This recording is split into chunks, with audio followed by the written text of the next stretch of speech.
ইমামের পেছনে সালাত আদায় করতে গিয়ে যদি 2 রাকাত 3 রাকাত ছুটে যায়, ধরুন 4 রাকাত ওয়ালা নামাজের আপনি শেষের 1 রাকাত পেয়েছেন, আপনার 3 রাকাত ছুটে গেছে। এখন এই রাকাতগুলো আপনি কিভাবে আদায় করবেন? এখানে দুইটা দিক আছে, একটা হলো কেরাত পাঠ, আরেকটা হলো বৈঠক। বৈঠকের বিষয়টা খুবই সহজ। আপনি যদি শেষের রাকাত পান 4 রাকাত ওয়ালা নামাজের, তাহলে আপনি নিজে যখন ইমাম সালাম ফেরানোর পরে সালাম ফেরানো ছাড়া আপনি দাঁড়ায় যাবেন, দাঁড়ায় গিয়ে আপনি যখন সালাত শুরু করবেন, আপনার প্রথম রাকাতে আবার বৈঠক করবেন। ইমামের সাথে তো বৈঠক করছেনই, এরপরে দাঁড়ায় যখন আপনার 3 রাকাত ছুটছে, ওই 3 রাকাত পড়া শুরু করেছেন, ওই 3 রাকাতের প্রথম রাকাতে আপনার আবার বৈঠক করবেন। তাহলে পরপর 2টা বৈঠক হবে, হোক, কোনো অসুবিধা নেই। কারণ আপনার এই প্রথম রাকাতটা মূলত আপনার জন্য দ্বিতীয় রাকাত, কারণ 1 রাকাত ইমামের সাথে পেয়েছেন, আরেকটা একা একা পড়ছেন, তাহলে এটা কত নম্বর রাকাত হলো? দ্বিতীয় রাকাতে বৈঠক করতে হয়, সেই হিসাবে আপনি এখানে বৈঠক করবেন। তাতে 2 বৈঠক হোক, সমস্যা নেই। প্রথম বৈঠকটা হলো ইমামের অনুকরণ করতে গিয়ে ইমাম যেহেতু বসছে, আপনি দাঁড়াতে পারেন না, সেজন্য বাধ্য হয়ে বসেছেন। এটা হলো আপনার মূল বৈঠক, যেটা আপনি একাকে আদায় করছেন। তাহলে বৈঠক কোথায় করবেন বুঝতে পেরেছেন তো? আর বাকি তৃতীয় রাকাতে, অর্থাৎ 1 রাকাত ইমামের সাথে পেলেন, নিজে একাকে 1 রাকাত পড়লেন, নিজে একাকি পরবর্তী রাকাতে আপনি তো বৈঠক করবেন না, কারণ 3 নম্বর রাকাত। আর শেষের রাকাতে বৈঠক করতেই হবে, কারণ সেটা 4র্থ রাকাত। এবার আসেন সূরা মিলানো। সূরা মিলানোর জন্য ওলামা একরাম এবং ফোকাহা একরামের 2টি মত আছে। অনেক ওলামা একরাম বলেছেন, ইমামের সাথে যে নামাজগুলো ছুটে গেছে, 3 রাকাত 2 রাকাত, যেগুলো ছুটে গেছে পায় নাই, সেই নামাজগুলো যখন মুক্তাদি পরবর্তীতে ইমাম সালাম ফেরানোর পর তিনি দাঁড়িয়ে একা একা আদায় করবেন, এগুলো তার সালাতের শেষ অংশ। অনেক ওলামা একরাম ফোকাহা একরাম বলেছেন শেষের রাকাত। ইমামের সাথে যেগুলো পাইছে সেগুলো প্রথম দিককার রাকাত, আর যেগুলো ছুটে গেছে সেগুলোকে শেষের রাকাত গণ্য করেছেন। যারা শেষের রাকাত গণ্য করেছেন সেই মত অনুযায়ী সূরা মিলাবেন না। কিন্তু এই মতের চাইতে অধিকতর অগ্রগণ্য মত এবং সতর্কতাপূর্ণ মত হলো যে যেই রাকাতগুলো ছুটে গেছে সেগুলোকে মুক্তাদি যখন একাকি আদায় করবেন, সেগুলোকে শুরুর দিককার রাকাত ধরবেন। আর যখন শুরুর দিককার রাকাত ধরবেন, তখন সূরা ফাতিহার সাথে সূরা মিলাবেন। জামাতে সালাত পড়তে যে আমরা যদি কেউ 1 রাকাত পাই বা 2 রাকাত পাই, বাকি সালাতটা আমরা কিভাবে পড়বো? খুব চমৎকার প্রশ্ন।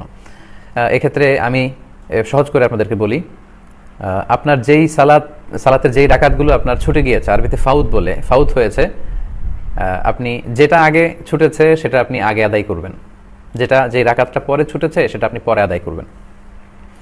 উদাহরণস্বরূপ আমি আপনাকে বলি, যেমন এশার সালাত ফরজ হচ্ছে 4 রাকাত। এশার সালাতের প্রথম ফরজ, এশার 4 রাকাত ফরজের প্রথম 2 রাকাতে সূরা ফাতিহার সাথে সূরা মিলাতে হয়, শেষের 2 রাকাতে শুধু সূরা ফাতিহা পড়তে হয়। তো কেউ যদি সেক্ষেত্রে শুধু 1 রাকাত ইমাম সাহেবের সাথে পায়, তিনি বাকি 3 রাকাত কিভাবে আদায় করবেন? তিনি যে 1 রাকাত ইমাম সাহেবের সাথে পেলেন, সে রাকাতটি ছিল শুধুমাত্র সূরা ফাতিহার রাকাত, তাই না?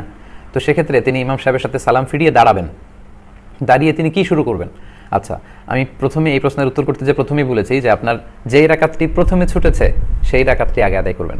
তার মানে আপনার থেকে ছুটে গিয়েছে এশার প্রথম রাকাত। এশার প্রথম রাকাতের বৈশিষ্ট্য ছিল সূরা ফাতিহার সাথে আরেকটা সূরা মিলানো। তাহলে আপনি সালাম ফিরিয়ে দাঁড়িয়ে সূরা ফাতিহার সাথে আরেকটা সূরা পড়ে আপনি রুকু সেজদা করে বসবেন। এর কারণ হচ্ছে আপনার তখন 2 রাকাত হয়েছে, আর প্রতি 2 রাকাতের পরেই কিন্তু তাশাহুদের জন্য বসতে হয়। আপনি 2 রাকাত পরে বসে তারপর আপনি তৃতীয় রাকাতের জন্য দাঁড়াবেন। এখন আপনি এশার দ্বিতীয় রাকাতটা পড়বেন, কারণ আপনার প্রথম রাকাত পড়া হয়ে গিয়েছে, দ্বিতীয় রাকাত বাকি। দ্বিতীয় রাকাতের বৈশিষ্ট্য আমরা জানি যে সূরা ফাতিহার সাথে সূরা মিলাতে হয়। তো আপনি সূরা ফাতিহা এবং আরেকটি সূরা মিলিয়ে রুকু সেজদা করে আপনি চতুর্থ রাকাতের জন্য দাঁড়াবেন। তখন আপনার শুধু একটি রাকাত বাকি ছিল, সেটা হচ্ছে এশার তৃতীয় রাকাতটা। আর এশার তৃতীয় রাকাতের বৈশিষ্ট্য হচ্ছে শুধুমাত্র সূরা ফাতিহা পড়া। তো আপনার শেষ রাকাতে আপনি শুধুমাত্র সূরা ফাতিহা পড়ে আপনার যখন চতুর্থ রাকাত পূর্ণ হলো, রুকু সেজদা করে সালাম ফিরিয়ে সালাত শেষ করবেন। আশা করি বুঝতে পেরেছেন। ইমাম সাহেবের সাথে যা হয়তো আপনি 2 রাকাত 3 রাকাত পেয়েছেন, বাকিটা আপনি কিভাবে আদায় করবেন? এটার সঠিক নিয়ম হলো, আপনি যখন ইমামের সাথে নামাজে 1 রাকাত অথবা 2 রাকাত পরে শরিক হয়েছেন, ইমাম সাহেব যেভাবে পড়তেছে আপনিও সেভাবে পড়ে যাবেন। ইমাম সাহেব যখন আসসালামু আলাইকুম ওয়া রাহমাতুল্লাহ বলে সালাম ফিরাবে, আপনি তখনই দাঁড়িয়ে যাবেন। আপনি সালাম ফিরানোর দরকার নেই। আপনি ইমাম সাহেবের সাথে সালাম ফিরাবেন না, বরং সালাম না ফিরিয়ে ইমাম সাহেব সালাম ফিরানোর সময় আপনি আল্লাহু আকবার বলে দাঁড়িয়ে যাবেন। দাঁড়িয়ে যাওয়ার পরে আপনি নামাজের শুরু থেকে পড়ে আসবেন।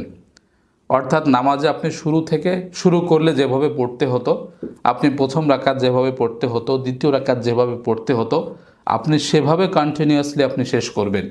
প্রথমে যে কয় রাকাত আপনার মিস হয়ে গেছে, সেই কয় রাকাত প্রথম থেকে আপনি পড়ে এরপরে ওই কয় রাকাতের সাথে মিলাবেন। মনে করেন আপনার জোহরের নামাজে 2 রাকাত ছুটে গেছে, তাহলে আপনি প্রথম 2 রাকাতে ফরজ নামাজে সূরা মিলাতে হয়, অর্থাৎ সূরা ফাতিহার সাথে সূরা মিলিয়ে পড়তে হয়।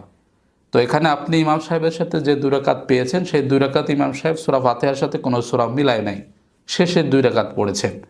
তো আপনি সেই 2 রাকাত পাওয়ার পরে আপনার প্রথম 2 রাকাত বাদ থেকে গেছে, আপনি ইমাম সাহেব সালাম ফেরানোর পরে দাঁড়িয়ে গিয়ে আল্লাহু আকবার বলে হাত বেঁধে সানা পড়ে আপনি সূরা ফাতিহা পড়বেন, এরপরে বিসমিল্লাহ পড়ে আর একটা সূরা মিলাবেন। এভাবে আপনি প্রথম রাকাত এবং সেভাবে দ্বিতীয় রাকাত পড়ে বৈঠকে আপনি শেষ বৈঠক করবেন। এইভাবে আপনি নিয়মতান্ত্রিকভাবে শেষ করবেন। এটা হলো অধিকতর বিশুদ্ধ একটি মত।